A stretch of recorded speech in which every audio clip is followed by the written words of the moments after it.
Hey everyone, Fast Eddie here, and this video is going to be about rev matching or blipping the throttle. So first thing, normal downshifting, right? So you're taking off, you're in 5th gear, you're rolling around, you will go down to 4th gear. So I just made a video about upshifting, speed upshifting, where you can upshift on any bike without the clutch, and it does not damage the clutch. I probably wrote that 10 times in comments so far. I was taught how to speed upshift, like I made in the other video, in Total Control's Advanced Riding Clinic Level 1. They teach you how to speed, or Level 2, they teach you how to speed upshift, as well as downshifting, right? So that's what I'm gonna go over now. So normal downshifting, say you're in 5th gear, you wanna downshift, you roll off the throttle, you squeeze in the clutch, you push down one time on the lever, you slowly ease the clutch back out, and then you get back on the gas, now you're in a lower gear. That's just normal, right? So the idea behind rev matching, this is something just like speed upshifting, you don't have to do. You don't have to rev match. Like the easiest way to tell what I'm talking about, if you have no idea, is watch any motorcycle racer as they're coming up to a corner, and as they're approaching the corner, you could hear their bike go like this, like they're slowing down, right? So they're slowing down, and then as they're slowing down, they're braking. If they would pull in the clutch, downshift, and then just release the clutch, it's to match, and the reason to do this is to match the rear wheel speed in relation with the engine speed. So you kind of blip the throttle a little bit. You see what I'm doing with my hands? You're braking, you're slowing down. This doesn't release. Once you start to brake to slow down, you're still braking to slow down. And as you pull in the clutch to downshift, you also blip the throttle a little bit, which raises the RPM. So by the time you do that very quickly, and it takes a lot to coordinate this. Don't think you're gonna get this down the first try. It takes a lot of practice if you wanna do it. So you're slowing down,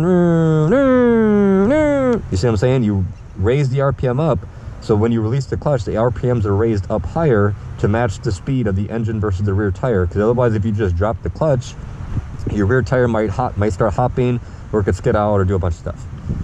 But that's if you're braking and you're down and you're shifting early enough in order to do that. You don't have to do that.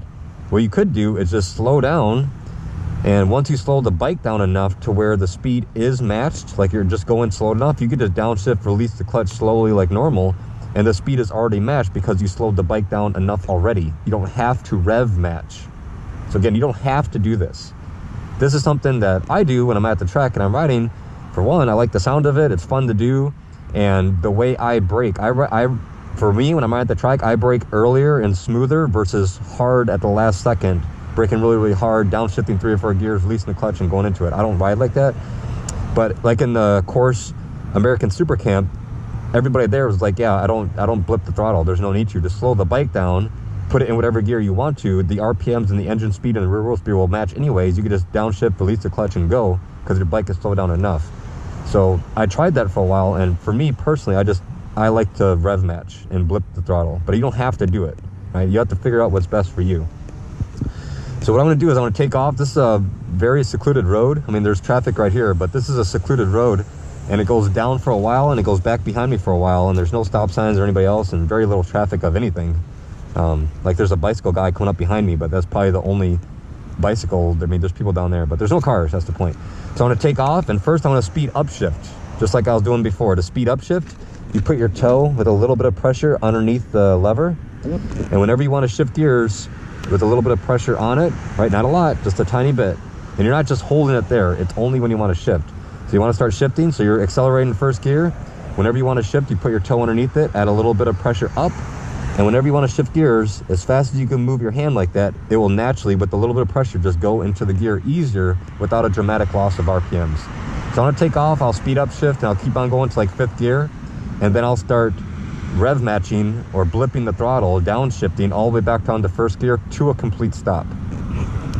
So I'll do that, and you can hear what the bike sounds like, and you can see what I'm doing. And remember, it's very fast. So as you're slowing down with the brake, right, at the same exact time, you're slowing down, whenever you want to do this, you pull in the clutch, you push down one time, you blip the throttle a little bit, and then you ease the clutch back out, right? If you do this slowly, it's going to kind of defeat the purpose. So it has to be done quickly, but you have to learn slow instead of going fast. So I'd recommend, if you're practicing this, do what I'm doing. You go to a secluded road somewhere or a big empty parking lot, get up to 3rd gear, and then just practice slowing down and going ning, ning. And how much to rev the throttle depends on the speed that you're starting to brake at. If I'm in 6th gear going 90 and I'm slowing down to a 30-mile-per-hour turn, well, then I don't have to keep on brake, slow the bike, slow the bike down, and just go nee, nee, nee, nee. I mean, you don't have to do that. You could pull in the clutch and go 3 gears at one time and then release the clutch. I know people would do that. Or if, like, I was riding the bike supermoto style and I'm in 6th gear, I could come to a corner, pull in the clutch, downshift 3 times. If I disengage the ABS, release the clutch, and that will kind of have the back end kick out, and I could kind of go sideways, drifting or sliding, backing it in like they do in supermoto. There's a bunch of other ways to do it. You don't have to do it like that, but I mean, I'm just saying. But anyway, I'm going to take off, speed up, shift to like 5th, and then I'll blip the throttle, and you can hear the bike. Check it out.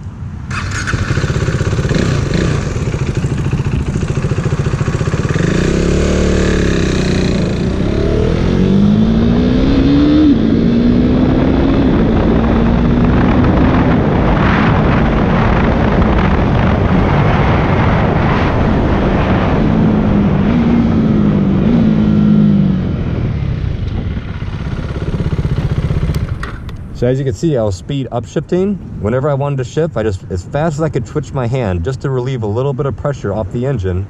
That's exactly what I do. A little bit of pressure goes off, it goes into the next gear. Then downshifting. So when I start to want to rev match, right? I'm in 5th gear, I'm rolling down the road.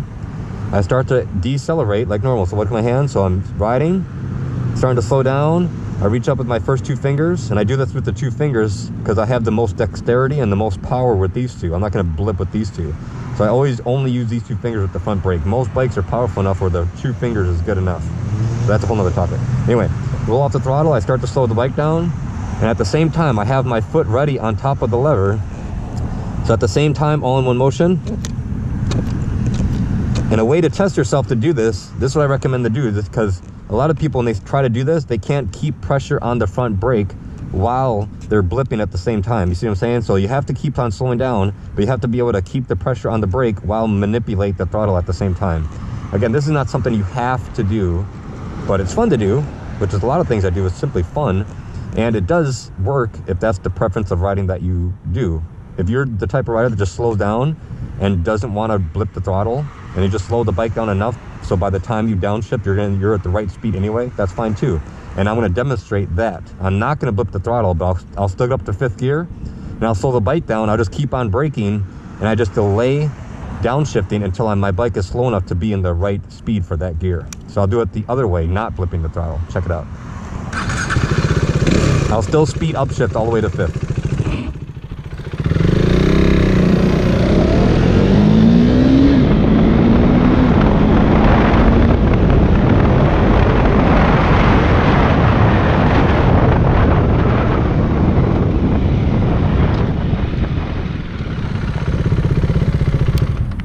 So I wasn't blipping the throttle that time, I was just slowing the bike down enough so by the time I downshifted to the next lowest gear and I released the throttle slowly, always release the throttle slowly, I'm not doing this. Release the throttle slowly, it already is matching. So if I wanted to use a little bit more engine braking instead of just the brake pads, I could also blip the throttle and do that rev match earlier, because now I'm adding the engine braking along with the front brake. But it's mostly more the front brake if you do it that way, because you're slowing the bike down a lot with just the brakes and you're not really using too much engine braking, which is just letting the engine slow the bike down. If you get off the gas, the bike's naturally going to slow down. So it's just your preference. And again, it's not one way or the other. Sometimes I blip the throttle downshifting, but sometimes for the very next section of corners I'm at, I might just slow the bike down more at the front brake and then just downshift without blipping the throttle because it's a really tight turn.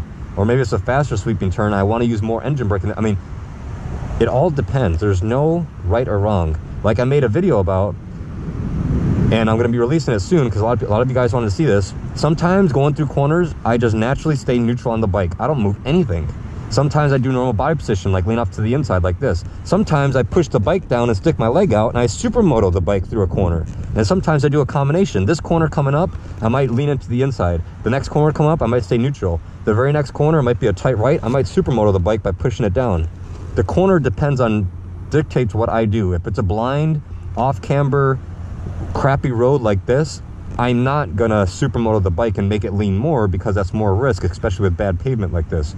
But if it's an open corner, really good grip and a positive camber, I might feel more comfortable supermotoing it, or just staying neutral on the bike and looking up where I wanted to go. That might feel more comfortable than getting way off to the inside. So there's no right or wrong. I want you guys to really understand that it's your preference depending on what you like to do. But the main thing is, you have to go out there, find a road like this, and just go back and forth and see what you like. Go to a racetrack, practice doing that, practice not doing this. When I took this bike to Chuckwalla Raceway, you could see me, the GoPro's on the back tail, and you could see me, you could hear the bike downshifting, blipping the throttle early, using the engine braking to slow down, because that's when I'm going max speed into a corner as fast as this bike could possibly go, and I need every help I can to slow the bike down, which is including engine braking and the brakes. That's why I blip the throttle to help the bike to slow. If I decide to upgrade these brakes, where I know the brakes are way better, I don't have to rely on the engine braking so much, then I would probably not blip the throttle as much. So just something to consider. So I'm gonna go down again. I'll blip the throttle again, just so you can hear that. And this time I'll only go to 4th gear, but I'll kind of, not redline 4th gear, but I'll get way higher in the gear, and I'll slow down so you can hear it again. Again, I'll speed up shift past this guy, and I'll get up to 4th gear.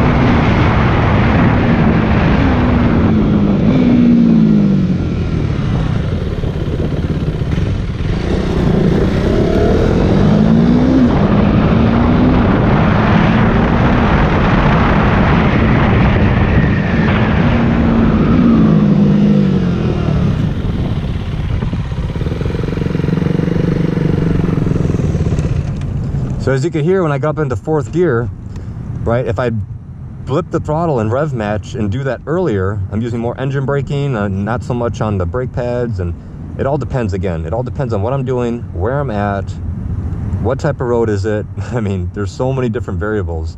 And I've said this before, but I haven't made a lot of videos like this where the GoPro's attached to my helmet, because even though you're looking at it of where my helmet is pointed, my chin, you're still very limited on what you can actually see. So you're only experiencing a little bit of visual, and you're hearing a little bit, but you can't see everything of what my eyes are doing. You can't really tell the context of the ground, banked, hole in the ground, everything else, how fast or slow. You can't see my foot all at the same time. So you're still limited, even though the GoPro shows you what seems to be a lot.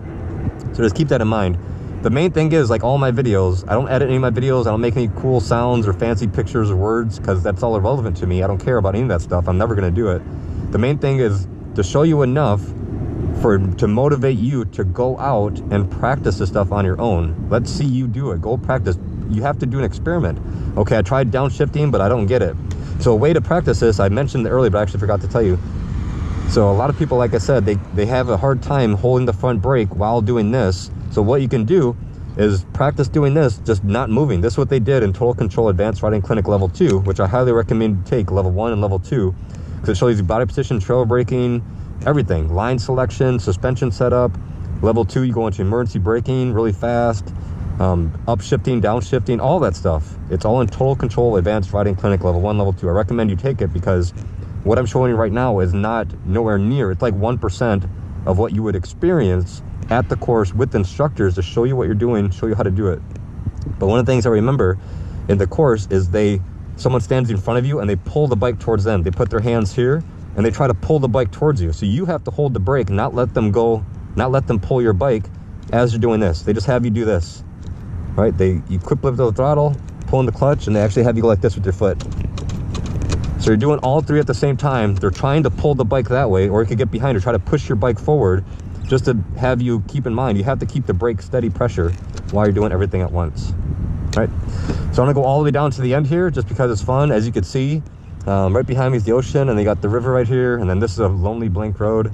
It's pretty fun, but I'll go all the way down to the end, and then I'll upshift and downshift a bunch of times.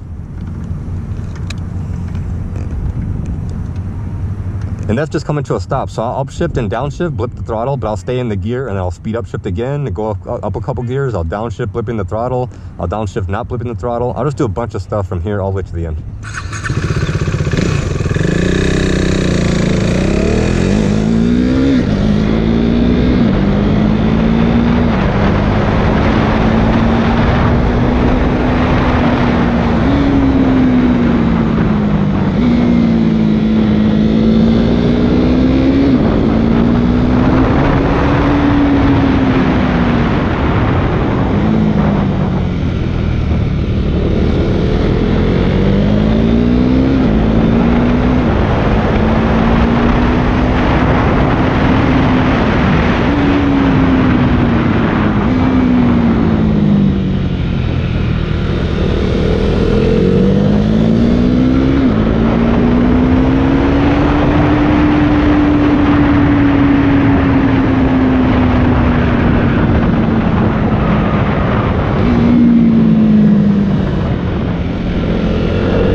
It'd be really fun if I could go that way on the bike, but I can't. But it's like a whole path. But I'm sure I know what you're thinking. If you're one that likes to do wheelies, this is probably the perfect road or spot to do it, because obviously this looks like a mile. It might be a mile long straightaway all the way down to the bridge, and you're away from the public roads. But I don't do wheelies. But so another thing to keep in mind. Well, I'll go back all the way down to the very end doing the same thing. I'll go up shifting and down shifting. I'll shift normally. I'll speed up shift. I'll just do everything. But I want you to listen again to the throttle. So the video I made about throttle control, which I'm really glad is popular, because what I mean by I think it's popular, it's like 10,000 views in one day. So as you're rolling on the throttle, especially going off the throttle, just incredibly slow. I'll demonstrate right now. I'll take off. I'll get into second gear and I'll practice what I see all the time, bad throttle control. I'll go like this and you can see what it does. It just lunges the bike. And then I'll take off and go down, and I'll slowly apply the throttle on and off, and you can tell the difference. You can hear big time. Check it out. Here's bad throttle control.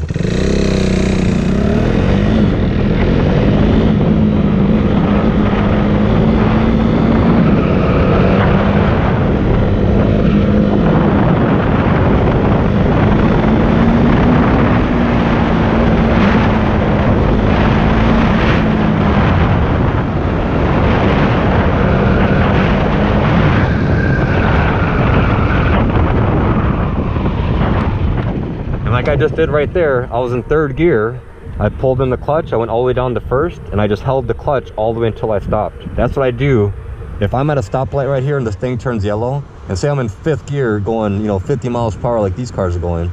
If I'm back there and the light turns yellow, I'll pull in the clutch, I'll brake, slow down, I'll go all the way down to first gear. I won't release the clutch at all if I know I'm coming to a stop. If like the light's already red and I'm coming up to it, it might turn green. So now I might only go down to second gear, because if it turns green, I don't want to be in first. I want to be ready to go in that gear. So you always have to look ahead and prepare and predict what's going to happen.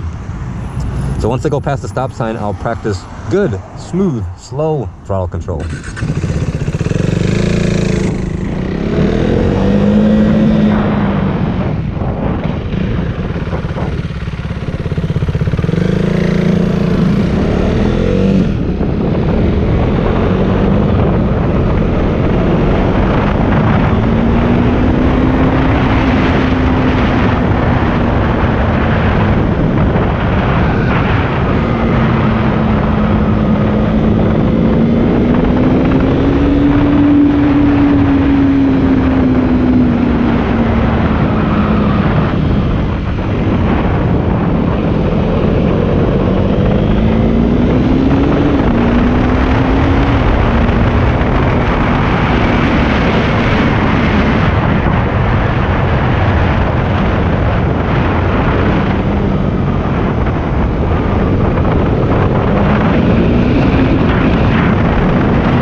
Keep in mind, guys, that many of the stuff, or a lot of the stuff, is all about feel. Do I feel the bike lunging? Do I release the clutch too fast? Do I release it too slowly? It's all about the feel of how you think. If it just lunges forward, maybe you release the clutch too fast. So you could do experiments and figure out yourself of what feels right, what feels wrong. Okay, maybe I released the clutch too fast. Okay, maybe I blipped the throttle way too much. Like maybe I'm going like this and redlining it. That's way too much. It's just a little twist. Just like when you're speed up shifting as fast as you could do that, that's as much blip as you need to do. Just just a little bit. But you cannot. Before, I encourage you, for any of my videos, before you write a comment, please go out there and try the stuff on your own on your bike. Get some experience and feel what this stuff feels like on your bike. And then if you practice for an hour and you got some experimentation underneath you and you tried some stuff out, if you don't understand something, by all means comment. But most of the stuff you could figure out yourself when you actually get on your bike and practice. Remember, again, it's very limiting with just the GoPro, right? If you were here one-on-one, I could watch you, I could hear your bike, I could look at your suspension from a distance and tell what you're doing. But I can't do that with what you're doing. So you're gonna have to practice yourself and do experiments. And highly recommend take Total Control Advanced Riding Clinic Level 1 and Level 2. And they teach it all over the whole United States and Canada, just to show you how to do this stuff with instructors. Or you could also read, or you could read Total Control Edition 2 by Lee Parks, and it talks about everything I just did. Speed upshifting and downshifting, and Lee Parks explains it way better than I ever could. So there you go. There is speed there is blipping the throttle, rev matching. So I'll name it something like that, how to rev match or why rev match or whatever else. So I hope that gave you guys a better understanding of when, why, how to do this if you choose to do it.